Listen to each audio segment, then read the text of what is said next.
All right, let's jump right back into it. We don't have a lot of time to mess around, so no fluff at the beginning of this. Got our top 15 starting pitchers now. Fairly happy with the order, honestly. Some of these guys you can kind of toss up, but like who's going to be, effective all season long, who's going to stay healthy. Those are things we can't answer. The only things we can go based off right now is talent. And I think we've done a pretty good job ranking based on talent, based on performances, especially looking at the last 2 to 3 seasons and seeing how these pitchers are trending as far as velocity, all that, and everything that we've already discussed. So one thing at the top of this episode that I do want to go over is that I was going through Fangraphs glossary for some of these pitching stats that I'm talking about, because I just want to make sure that I know what the heck I'm talking about. Sometimes I do. So FIP, XFIP, SIERA, they're all good things to look at, and ERA, because obviously that's going to be a category for a lot of people in a lot of leagues. So it's important to know, who's going to have a good ERA. I came down to these stats down here. It's the minus ones, EFR minus, FIP minus, XFIP minus. So basically, these stats are your ERA, your FIP, your XFIP, but they're adjusted for parks and league. So basically, they try to standardize the statistics because, a pitcher who pitches in a hitter-friendly ballpark may tend to consistently have higher ERAs, higher FIPs, higher XFIPs. And this is an attempt to kind of standardize that. So like no matter where they're pitching, what is the talent of this pitcher, okay? So how to use it, blah, blah, blah. Okay, so basically here. So it's standardized where a score of 100 is average. The lower, the better. Okay, so what I did, I actually came here on the spreadsheet. I added those 3 stats. So as we move forward, we can kind of look at these ERA minus, FIP minus, XFIP minus. Just to give you a little quick preview, if we go to pitching leaders from last year, and let's just make a really, really quick custom table. So, some of these stats I like. Let's just delete those.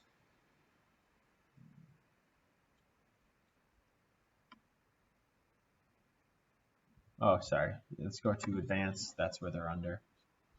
There we go. Let's keep the K per 9. Let's keep that guy. I like that guy. Let's delete those. And then let's get rid of these. Okay. Let's create this custom table. Now, if we're looking for, now I do 60 or more innings pitched just because Glasnow last year had,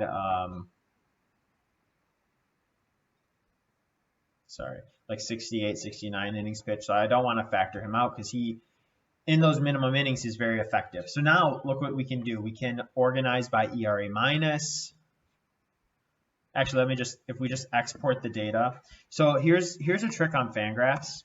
You can sort up to 50 top players and export that spreadsheet. But if you go to the source code at the top and you say, oh, it's sorted by 50, you can change this number to, I don't know, like 800. So you'll get all the pitchers that qualify 60 minimum innings pitched. They're a starter. It turns out there are only 158 from last year. So what we can do is export this data. Alrighty. And really quick, we do Control T, create a table, has headers, perfect. We can delete the team one just because the team column doesn't matter that much. And what we can do is do certain filters, kind of organize it. And then what I'll do here is kind of like do an average, okay? So it's going to equal the sum of these. Not that this is really statistically significant. So the sum of those divided by 3, just to give us an average. And this is, remember, this is just from last year. You can go on Fangraphs, do like 2017 and 2019 to get like a 3-year window who's been really good. You can trend it like I do in the spreadsheet where it's like 2019, 2018, 2017, so you can get that full picture and see how they're trending. So if we just go really quick back to this spreadsheet and just smallest to largest, kind of averaging this out, look at some of the pictures up here at the top. So Glasnow, we'll get to him later in I don't know if it'll be this video, maybe in a couple videos. And then who else we got? We got Garrett Cole, Max Scherzer, Grom, Verlander, Morton, Bieber, Strasburg. These are all guys that we've talked about already. Bueller, all right, Flaherty, Corbin, Giolito, Chris Sale, Castillo. Look at this. Out of the top, this is the first 24. There's only 1, 2, 3, 4, 5, 6, 7, 8, 9. 9 of the first 24. Okay? That means 15 out of 24, we've already ranked our top 15. You know, so that's, you know, this is I think a fairly good indicator.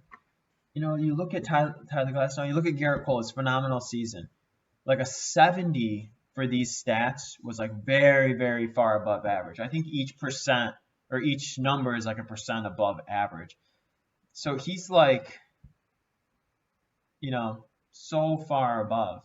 And really all these pitchers are. And you can pick your favorite stat like xFIP, or if you want ERA minus, because maybe that is what's going to translate to good ERA and good categories. So, I mean, even looking at this, you can see the bold guys we've already ranked. And then what you can do with a list like this is kind of gauge or see maybe who should you dig in a little deeper for. Like, oh, Sonny Gray, he had a pretty good season last year. Should I dig in a little deeper?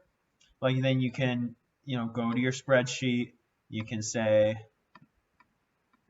oh, Sonny Gray. You can take a look at his numbers, okay, and really dig in, see what you like, what you don't like, okay. You know, this is better than average, and this is like way better than average. You know, the 80s for all 3 categories. So these are some new categories that I'm kind of playing around with, especially while I'm going through and ranking players, just to, you know, see if it's another tool that can help me differentiate some of these guys. And I think that it is. So let's take a look. We got through the top 15. Oh, let's organize by rank. So Giolito. Okay, so no one moved around. So today we're going to do Paddock, Nola, Darvish, Clevenger, and Greinke to round out the top 20. So let's just jump right in. Let's go with Chris Paddock.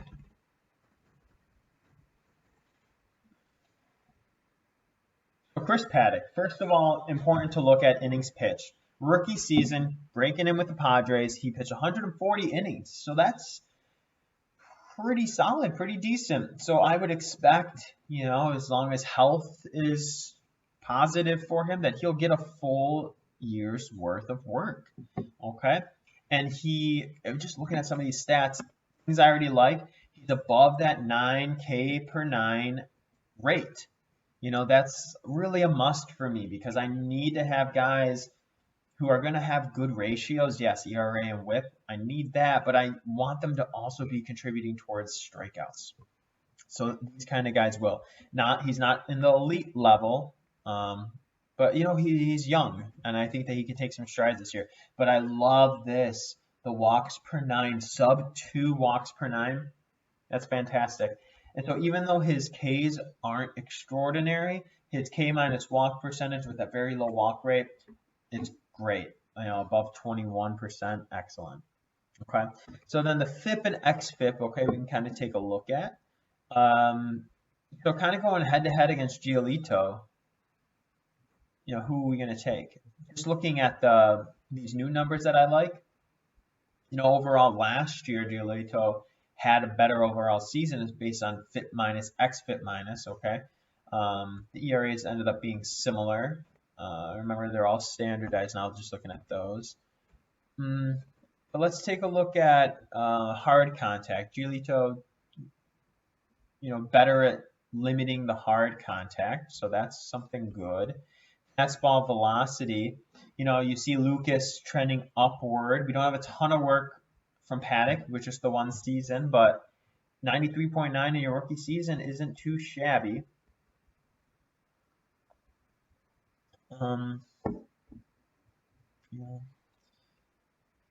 Paddock giving up less barrels overall as well. Okay. Overall contact too. 78% contact for Paddock. That's a little high, especially when you're looking at Giolito here with less than 70%. Oh, shoot, did I keep missing this? The swing and strike rate is very important. So this is what you kind of have to go off of now. So we go back to Fangraphs, and you say, okay, Paddock. He was a pretty well thought of prospect coming up. Future value 55. All right, very good. Very good fastball, 60, 70 changeup. Very, very good. But then you go look at someone like Giolito, who is also, for a long time, very high prospect. He was ranked at a 60. So, he was the overall better prospect. The experts get this wrong sometimes about prospects and who's going to break out, who's going to be a stud, who's going to flop. And sometimes they get it wrong. You can't be right about it every time. But just looking at the overall work, he's got back-to-back seasons of 170 innings. So, you kind of write him down. The White Sox are going to be a really good team again this year. But look at, he kind of figured it out. He's back in A-ball. Look at this. Same kind of K per 9, walk per 9 ratios. So I like Giolito, but Paddock's not bad. Not bad at all. And if you look at what he was doing in the minors, he was striking out a ton in these low league balls, low league levels. Like 14, 15 is unheard of. He mastered it. He never really played AAA. And AA even, he always excelled at limiting walks, which I find highly valuable. Highly valuable. But the problem is the minor leagues, they don't have the swing and strike stat. 11.4 is not bad though. So again, this is like a very close matchup. Head to head, I would say they're fairly even. With pitchers though, I guess I would tend to trust the one with a little more experience. So, I'm going to keep Paddock below Giolito, but I'm not going to be upset if Paddock is in my starting rotation. But I'll go ahead and add him in. All right, next up. All right, Aaron Nola. Let's get him up. So first off, it's going to be Aaron Nola versus Paddock. Aaron Nola has been very good for a long time. He's been steady. Last year maybe not as great of a season, just based off these standardized numbers alone. 2018, a 59 ERA minus, 72, 79. What you can do is kind of compare the ERA to the FIP. I would tend to trust FIP a little more. It's a little more it's a stat that's a little more controlled. I think better predictor than ERA for future performance. And ERA, it's not, so FIP is fielding independent, so it's like what the pitcher can control. And ERA is going to vary based on how good your defense is, what kind of ballpark you're in, all that type of information. So, if the ERA is much lower than the FIP, you think, well, maybe he will regress back up to FIP. Not necessarily true if that's because he has a really, really good defense who's able to limit, extra runs scored. But if you got a guy that's ERA is close to FIP and xFIP, then that's fairly reliable, So, with Paddock, maybe some regression, but with Giolito, the ERA minus from last year matches up. And I don't even know if that's great because like you got to look at the actual numbers, 3.41 ERA. If we look at the actual FIP, 3.43. So yeah, it matches up almost exactly. So you can think whatever he was doing could be sustainable based on his performances. But Nola, yeah, so sustainable. Nola, stud. He's going to get you the innings pitched, 200 innings plus. We haven't seen anyone like that since like the very, very top tier guys like that we were talking about. So someone who can give you 200 innings, very valuable. But look at some of these numbers. He's going to give you the Ks, definitely over 9, but the walks are worrisome. Okay, so Giolito with a lot of walks, Paddock with better control. These walks by Nola can be very, very frustrating to be watching and dealing with. The high walk rate puts him at a low K minus walk percentage, which I'm already not a big fan of, not liking too much.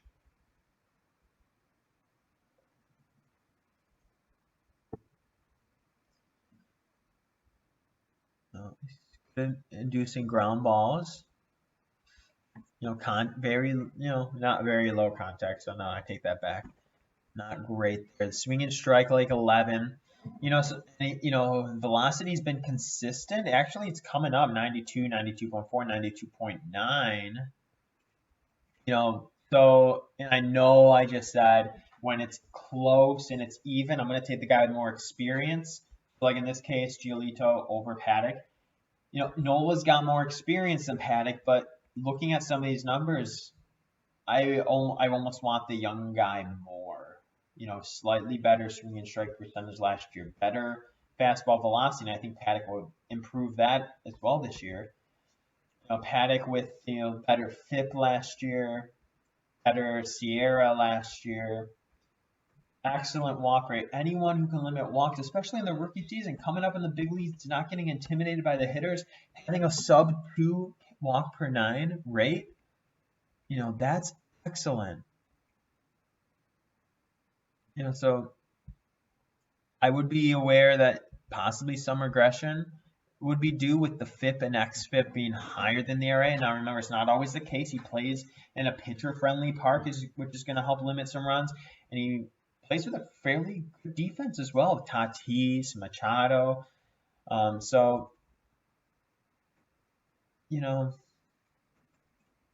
I do like Paddock more than Nola, though, just looking at those stats. So, I don't know. The experts are gotten it right so far today. We've had some other disagreements with the experts, like Chris Sale. I'm much higher on than a lot of experts, but all right, let's keep going. Yu Darvish. Yes, my man. I picked him up last year. I know someone in my league. I played in a 10-team league last year. So when he's struggling early on in the season, it's not completely unheard of for him to get dropped. But look at this. Look, these are interesting splits here. 91 ERA minus, 94 FIP minus, but the XFIP way down. And why is that? Because look at his home run to walk. 22.8%. Career average of 14% home run to walk. Imagine if he limited to that and was back at his career average last year. And you can imagine that because it would be like 76 XFIP. 3.39 XFIP. Like that's a tremendous stat. I don't even know who else was better than that last year. Not many people. League leaders. Let's just check real quick. For starting pitchers, XFIP. Who was the best? Oh, that's the wrong way. Where's Darvish? Darvish was 10th best on XFIP. All right, and we have him, potentially being the 18th best pitcher, but 10th best in XFIP. All right.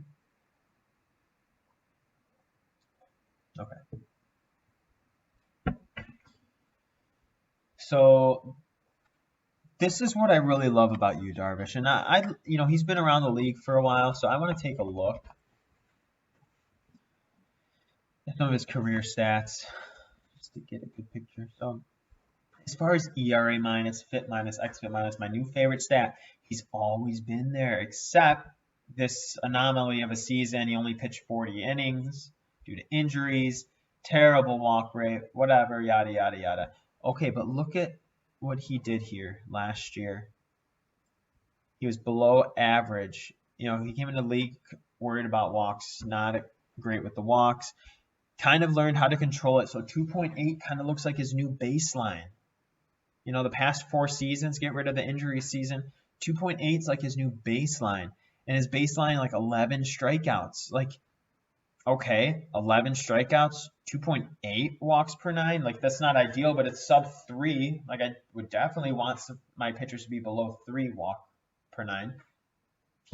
You know, but when he put it all together, high strikeout, low walk per 9, he kind of repeated what he did in 2016.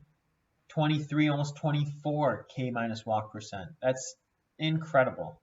A 3.55 Sierra, very, very good. So, you know, if he's able to limit those home runs back to his career average, you know, his performance this year could be more reflective of the 76 on xFIP, which on the xFIP minus, which would put him, let's just take a look now that I love these numbers, right?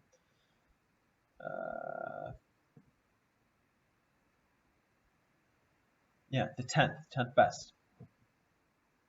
Oh, that's the same. It's going to be standardized, whatever. But, you know, he could be potentially top 10 pitcher, absolutely. And another thing I want to look at is his splits from last year. I'm pretty sure, like, after the All-Star break, he really, like, limited those, like, some kind of crazy stats. First half, 10 strikeouts, 4.55 walks. Second half, 13 strikeouts per 9, less than 1 walk per 9. He had a tremendous run there. 35.6, like, that's not sustainable, but that's amazing. You know, he was able to limit the walks, which has been something he has struggled with, like we've seen throughout his career. But if he can do that, think of Yu Darvish. He hits 11 Ks per 9, all right? And then you see a 2 walk per 9. You know, how many guys are doing that in the league? You know, we could find out just real quick. Let's, you know, greater than 11 Ks per 9. And then we're going to do like less. Let's just do smallest to largest. And then let's, like, he gets to like 2.3, you know? Oh, sorry. And let's say he gets to like 2.3 walks per 9. He can like limit it that much. He's never done it for a full season in his career, but if he could do that, he's going to be, you know, in discussion with guys like Sale, Glasnow, Cole, DeGrom, Scherzer. He's going to be a top 10 pitcher, you know, top 5 potentially, if he can keep that up, whatever he did the second half of last year. So I'm pretty high on Yu Darvish this year. You know, let's take a look at his other stats like velocity, because obviously that's important. When you look at the swinging strikes, he's always been there. You know, career average 12.3. You know, that's better than any of these other 4 ahead of him right now. And the other very impressive thing with him is the fastball velocity. He hasn't let up with that. He's still throwing 94. You know, the only guy who would maybe challenge him here is like Giolito with the 15, 94 mile per hour up there. You know, but as far as the walks per 9 and the strikeouts, they're actually pretty similar. And what did I say? When they're similar, I'm going to go with the guy with more experience, huh? Right? That's what I said. And as far as upside, you know, Darvish, I think, has the higher upside. Darvish's upside is 76. I mean, 74 would be the 50. I mean, they're gonna be pretty similar. I would say they're good comps. Yu Darvish and Lucas Giolito. I'm gonna put Darvish over Lucas, but then does that mean I put Darvish over Kershaw? So just imagine Darvish controlling his walks for a full season and limiting his home run per fly ball. That's reasonable. He's done that before. His career average is 14. The walk part, I'm not sure if that's sustainable or not. But let's say I put him over Kershaw. Do I put him over Morton? pull up Charlie Morton real quick.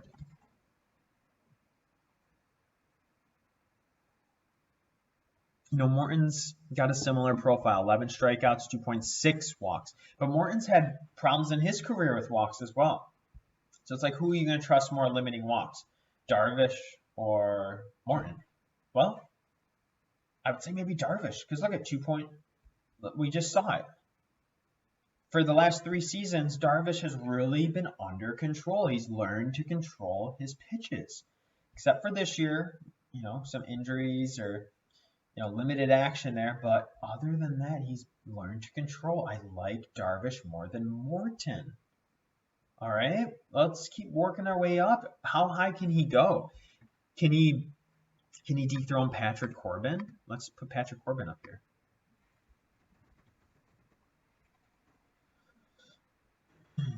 Now, Corbin normally has been better with walks. Last year, a little up. But Darvish with the strikeouts. I like Darvish with the strikeouts there. Darvish with the better Sierra. Darvish. Ooh, so Corbin with some nasty stuff. 2 years with 14, 15. The velocity's not there. I'd almost rather have Darvish. And now I'm really, really high on Darvish. I think that he can be a very, very special pitcher this year. I'm kind of chasing his xFIP in this case, saying, okay, if he limits those home runs, he can be there. All right, for fun, let's just say I put Darvish over him. Do I put Darvish over Luis Castillo? Like I said, I think Darvish's potential is top 10. Does that mean I should put him there in the rankings? I don't know. I don't know yet. Let me take a look at Luis Castillo.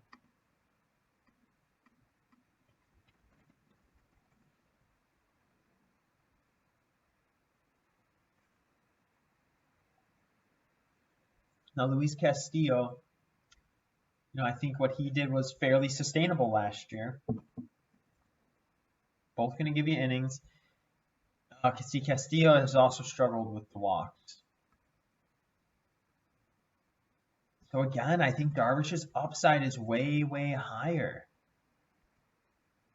I mean, Castillo's got nasty stuff, no doubt. No doubt. And the fat, this always gets me. This pair right here. If it's nasty and it's fast, I tend to love it. The thing is, I hope that Castillo can also control the walks. If he can get down to that 2.6, he's going to be phenomenal. Like, absolutely crazy. He'll have over that 20% K- walk percentage. So I'll keep Castillo above Darvish.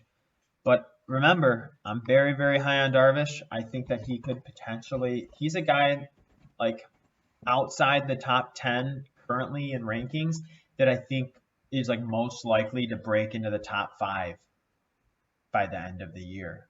Honestly, I think it's him. Chris Sale, I think he could too if he's healthy all year. I think that's why he's ranked a little lower by most people, is concerns with injuries. So obviously, assuming health, Chris Sale will be up there. I think Darvish could find himself up there as well. All right, guys, we still have 2 more to get through. Sorry, this video's taking a little long, but Mike Clevenger. Okay, so I brought up Roto World to talk a little bit about Mike Clevenger. This is the website I always like to use for news. So he's got something wrong with his knee, returning in 6 to 8 weeks. All right. He had surgery, a couple weeks ago for medial meniscus, partial tear. So 6 to 8 weeks. So that puts him in line. Only missed the first couple of weeks. So he'll miss like 3 starts. Not a big deal. So again, you don't plan for injury. You say like assuming health, but he's not healthy. He's going to miss some time. But then you say, okay, well, assuming he comes back, I don't know, what do they say? Before the end of April, okay. So, if he's only going to miss a handful of starts, let's say 3 or 4, I wouldn't necessarily knock his rank that much based on it. So here, let's say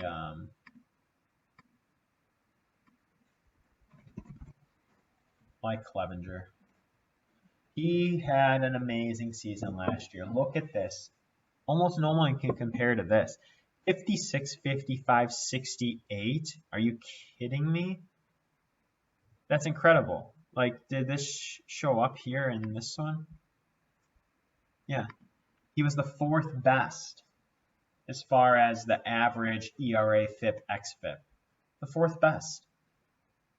That's incredible. And look at this. 12 strikeout, 2.6 walk. That is very, very good. As we're going through this more and more, I like guys with less than 3 walk per 9. Less than 2.5 is like superb, and less than 2 is like elite. But 2.6 is doable. And if they're going to give me 12 Ks per 9 and give me a 26.5% K minus walk, then, I can live with that. Absolutely. Absolutely. He was 6th best with K minus walk percentage last year. So he's a guy that can really deal. And if we look really quick and just pull up his career stats, he's been around for a couple of years, so we can take a look at that. He's had 3 really good seasons. Now, 120 innings pitched, that's kind of when he's first coming in, but a full season, 200, and then some injuries. But if he's not injured, look at this. Look at what he's producing here.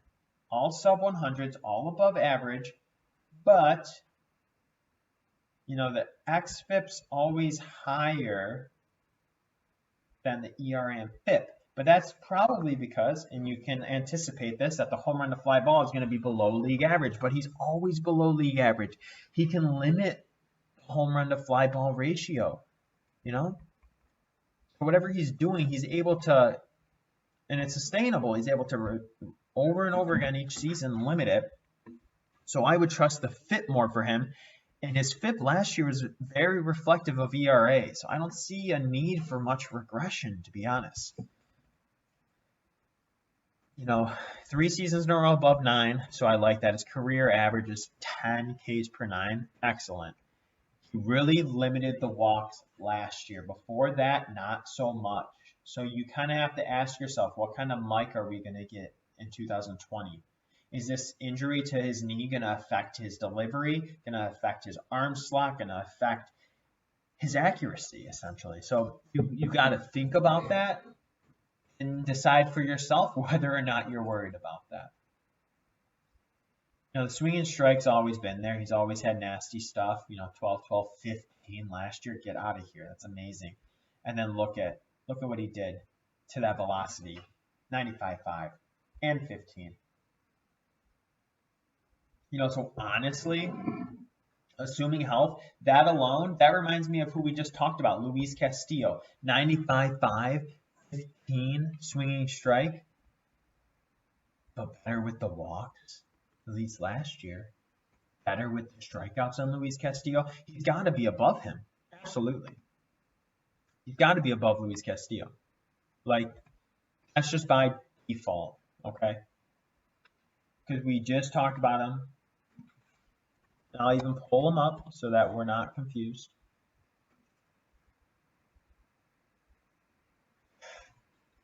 Okay. There we go.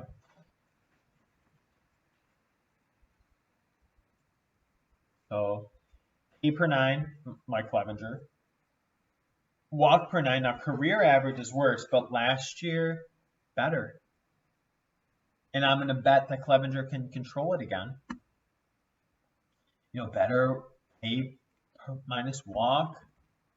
The Sierra's better. xFIP's better. FIP is out of control. And then you look at the velocity. You look at the swinging strike percentage.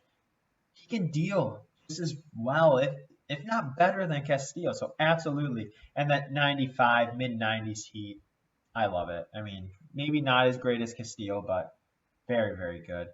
So then it's got to be Castillo versus Strasburg, Clevenger versus Strasburg will be next.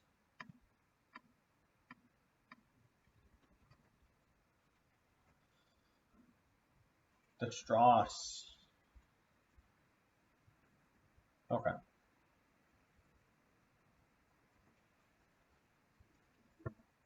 So Strasburg for his career has been very, very good, very consistent with these categories. And, so is Clevenger for the past 3 years. They're both going to give you innings, assuming health. They're going to be top starters. Clevenger with the K upside. All right. So, it's really about, are you trusting the walks? The same problem with Darvish. I'm going to trust that they can both figure it out and both keep below career average walk rates this year. Okay.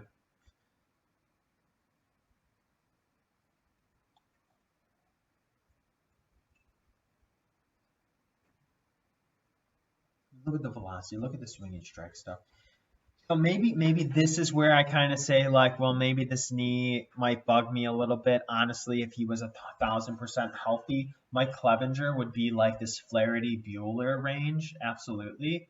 I'm okay sticking him here at 11 because honestly, you do have to factor in this knee a little bit. He's going to miss a few starts, won't be as valuable as his pitchers ahead of him. But once he comes back, if he's full go, like I said, he's up here like 6 to 8 range potential.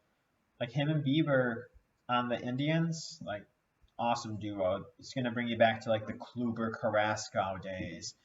Like they're just amazing. And Trevor Bauer, like Indians always have had great pitchers.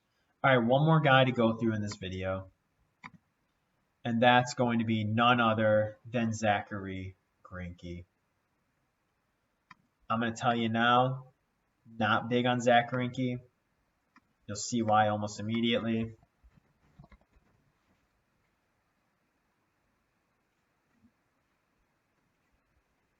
Almost immediately once I get the right stats up. Oh, so very, very good pitcher. Look at this. Oh my gosh. Very, very good. He does not have the K upside. And that is a big thing for me, honestly. But even without the K upside, he's touching near 20% on my K minus walk stat. Okay? And that's because he has elite control, elite, like a low walk rate. And no one's more consistent with the innings. So I'll give him bonus points for innings, bonus points for walk rate. He won't contribute much with the walks, though, or with the strikeouts, though, which is a little disappointing. He's got a higher contact percentage. He's pitching to contact, but he limits. He doesn't even limit the hard contact. I mean, it's less than some of these other guys, but not the lowest. Swing and strike stuff's not nasty, and again, that's because he's more of a contact pitcher. Based on these stats, he's not a strikeout guy. Very low velocity. I just can't get hype about him. I love he limits walks. His real life ERA whip are always superb. Always superb. But who am I putting him up against? Nola, Paddock. I just don't think I can do it. He's a very safe pick. He'll be very good with the ratios, very safe with the ratios, and he'll get you quality starts as well. That's 3 out of 5 categories that you can feel very confident about Greinke in. But honestly, with these top pitchers, these top 20 guys, I'm hoping that they contribute with the Ks as well. I want Greinke on my team. I don't want him to be my ace or my number 2. No, might be my number 2. I don't know. I'm just not in love with him. You want to put him over Nola? No, I can't do it. Nola's got more upside, I would say. But Greinke's so dang consistent, like so consistent. You gotta love it about him. Let's check this real quick. Where does Greinke fall on this list? He's like 32 down here. Yeah. 74 average. Oh no, this isn't even the right. That was by K minus walk. If you do this, he's 15th. But who's better than him that we haven't even talked about? We talked about Clevenger. He's number 3. Excellent. Ryu, Montez, Gray, Lance Lynn. And then it's Greinke, okay? So there's even guys we haven't talked about yet who I think might end up even higher than Greinke potentially. Maybe not. We'll see. But yeah, I think Greinke stays at 20 for me, honestly. Just I'm not big into him, but damn, is he consistent? He really is. All right, so that's it for this video. We'll move on to the top 25 in the next one.